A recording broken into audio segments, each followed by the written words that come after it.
High blood pressure वो दुश्मन है जो अचानक हमला आवर होता है और अपने शिकार को बहुत जल्द हलाक कर देता है, या अगर जान बच जाए तो ये अपने शिकार को फालिज और लकवा के ज़रिए अपाहज बना देता है। इसलिए इसको खामोश कातिल भी कहा जाता है। ये दिल की नालियों को खोखला कर देता है, गुर्दों को नाकारा बना देता है और आँखों की बिनाई छीन लेता है।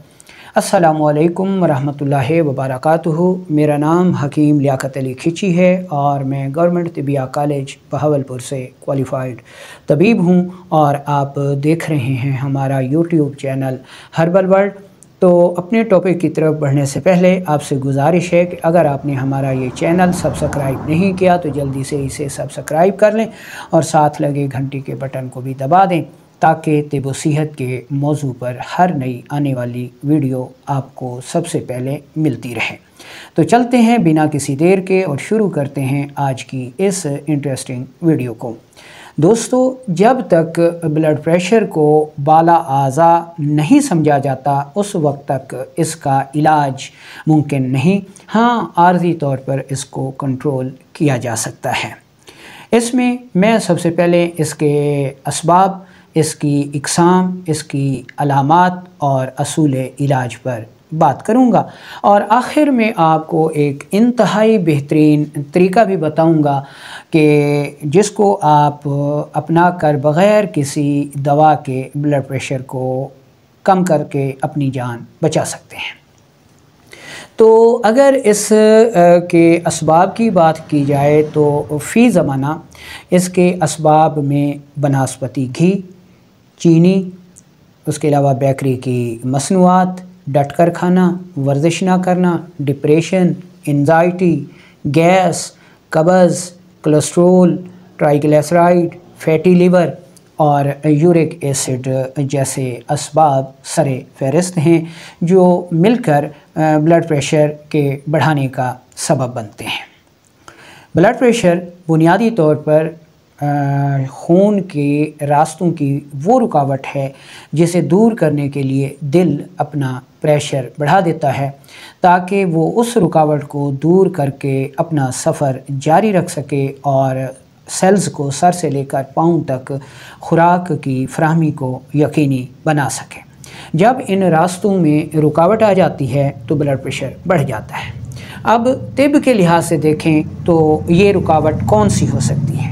ये रुकावट खिलत बलगम की हो सकती है, ये रुकावट खिलत सौदा की हो सकती है, ये रुकावट खिलत सफ़रा की हो सकती है। तो गोया ब्लड प्रेशर तीन इकसाम में हमारे सामने आता है, लेकिन इसमें जो आसाबी तहरीक की वजह से हाई ब्लड प्रेशर होता है जो कि बलगम के इज्तमा की वजह से होता है वो शाज़ व नादिर ही होता है। तो बड़ी जो दो इसकी अलामात हैं उनके ऊपर आज हम बात करेंगे। तो उसमें हाई ब्लड प्रेशर की जो पहली वजह है वो उज़लाती तहरीक में खिलत सौदा के बिगाड़ के नतीजे में सामने आती है। इस सूरत में खून की नालियों में सुकेड़ आ जाता है, खून की नालियों का रास्ता तंग हो जाता है, खून की नालियाँ सख्त हो जाती हैं, उनमें लचक ख़त्म हो जाती है या कम हो जाती है जिसकी वजह से ब्लड प्रेशर बढ़ जाता है। इसके दूसरे असबाब की तरफ नज़र दौड़ाई जाए तो इसमें cholesterol, triglyceride, fatty liver, uric acid, gas, कब्ज़, तेज़ाबियत जैसे असबाब आ जाते हैं।